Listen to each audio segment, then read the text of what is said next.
Bismillahirrahmanirrahim. Assalamualaikum warahmatullahi wabarakatuh.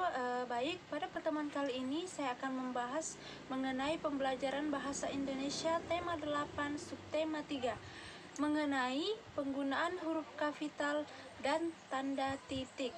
Oke, langsung saja kita masuk ke materi.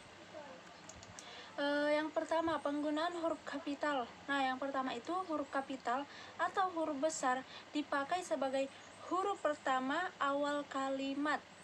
Yang kedua, huruf kapital dipakai sebagai huruf pertama unsur nama orang termasuk julukan. Jadi contohnya seperti Nikola Saputra adalah si mas ganteng yang selama ini aku maksud. Nah, Nikola Saputra awalan N dan S-nya itu ditulis dengan huruf kapital karena dia termasuk nama orang, yang dimana setiap unsur nama orang itu harus diawali dengan huruf kapital. Catatannya, perhatikan kan kata si dan sang selalu ditulis kecil kecuali jika diikuti nama atau sebutan untuk Tuhan. Jadi kata si dan sang itu jika tidak mengikuti nama atau julukan untuk sebutan untuk Tuhan, maka dia akan tetap ditulis dengan huruf kecil. Namun jika dia mengikuti sebutan Tuhan atau diikuti sebuah nama, maka si dan sang itu diawali dengan huruf kapital. Selanjutnya yang ketiga, huruf kapital dipakai pada awal kalimat dalam petikan langsung. Contohnya, kenapa tadi waktu aku tanya tanda petik dalam tanda petik kucingnya di mana? Kurung petik. Nah, kamu malah menjawab nggak tahu, tanda tanya. Perhatikan juga letak koma ketika menulis sesuatu. Jadi, ketika di dalam suatu kalimat terdapat tanda petik, nah, di dalam tanda petik itu harus ada kalimatnya itu harus diawali dengan huruf kapital. Seperti tadi contohnya kucingnya di mana. Jadi huruf K-nya itu harus diawali dengan huruf kapital. Yang keempat, huruf kapital dipakai sebagai huruf pertama setiap kata nama agama, kitab suci dan Tuhan, termasuk sebutan dan kata ganti untuk Tuhan. Contohnya Katolik, Buddha, Protestan, dan Islam. Tetapi kata seperti Islami, Kristani, Buddhis itu tidak diawali dengan huruf kapital. Karena apa? Karena Islami, Kristani, Buddhis itu termasuk kata sifat atau adjektif. Jadi mereka tidak diawali dengan huruf kapital. Sedangkan contoh pada kata Katolik, Buddha, Protestan, dan Al-Quran itu diawali dengan huruf kapital karena mereka termasuk kata benda atau nomina. Selanjutnya yang kelima ada yaitu huruf kapital dipakai sebagai huruf pertama nama bangsa, suku bangsa, dan bahasa. Contohnya bangsa Indonesia, suku Dani, dan bahasa Bali.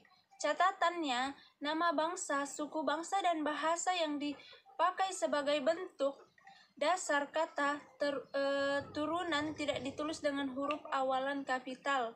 Nah, contohnya itu seperti pengindonesiaan kata asing, ke-Inggris-Inggrisan, ke-Jawa-Jawaan. Nah, contoh itu tidak diawali dengan huruf kapital karena mereka termasuk bentuk dasar kata. Jadi tidak diawali dengan huruf kapital. Namun yang diawali dengan huruf kapital itu hanya kata Indonesia, Dani, dan Bali karena dia termasuk dalam unsur nama bangsa. Selanjutnya yang bagian kedua, penggunaan tanda titik. Yang pertama, tanda titik dipakai pada akhir kalimat pernyataan. Contohnya, mereka duduk di sana, titik. Yang contoh kedua, dia akan datang pada pertemuan ini, titik.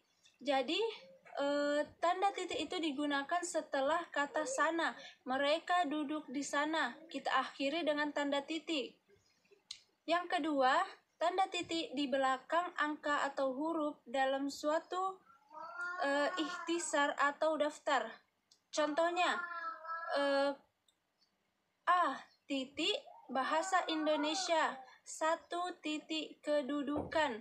Jadi jika suatu tulisan itu terbagi dalam beberapa bagian, seperti contohnya A titik bla bla bla. Jadi setelah huruf A itu kita akhiri dulu dengan tanda titik, baru kita memasuki kalimat selanjutnya.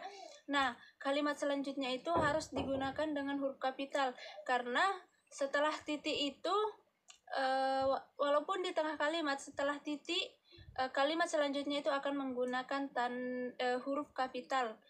Catatannya, tanda titik tidak dipakai pada angka atau huruf yang sudah bertanda kurung dalam suatu perincian. Nah, contohnya 1. Tanda kurung bahasa nasional yang berfungsi antara lain. Jadi di situ contohnya 1 tanda kurung.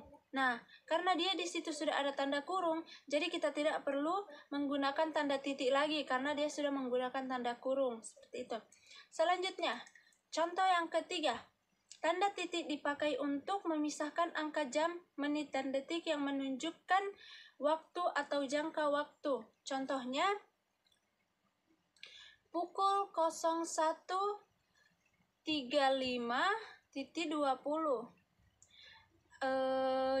Atau dalam kurung 1 jam 35 menit 20 detik.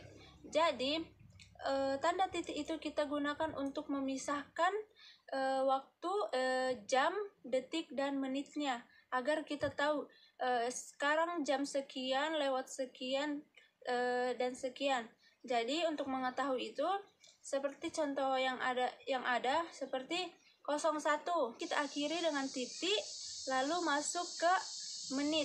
Nah, setelah kita menuliskan angka menit 35 kita akhiri lagi dengan titik lalu masuk ke detiknya, agar kita paham untuk melihat waktu yang benar.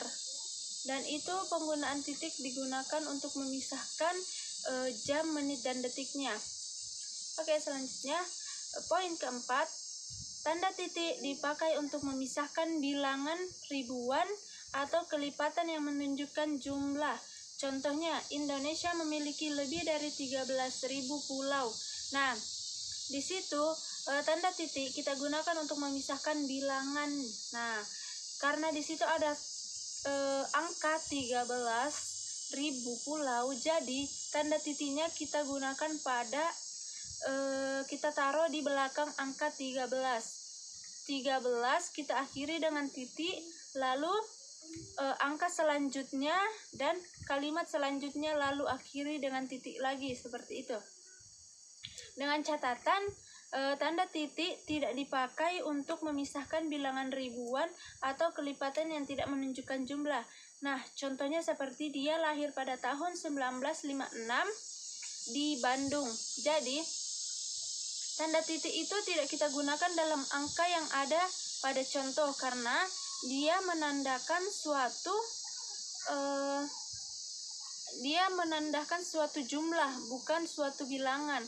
Sedangkan titik itu digunakan untuk memisahkan suatu bilangan, bukan suatu jumlah. Karena jika pada angka 1956 itu kita taruh titik, maka dia akan menunjukkan sebuah bilangan, bukan lagi sebuah jumlah. Oke, mungkin hanya itu yang dapat saya sampaikan mengenai penggunaan huruf kapital dan tanda titik. Semoga bermanfaat dan dapat diterapkan dalam kehidupan sehari-hari dalam proses pembelajaran. Kurang dan lebihnya mohon dimaafkan. Wabillahi taufiq wal hidayah. Wassalamualaikum warahmatullahi wabarakatuh.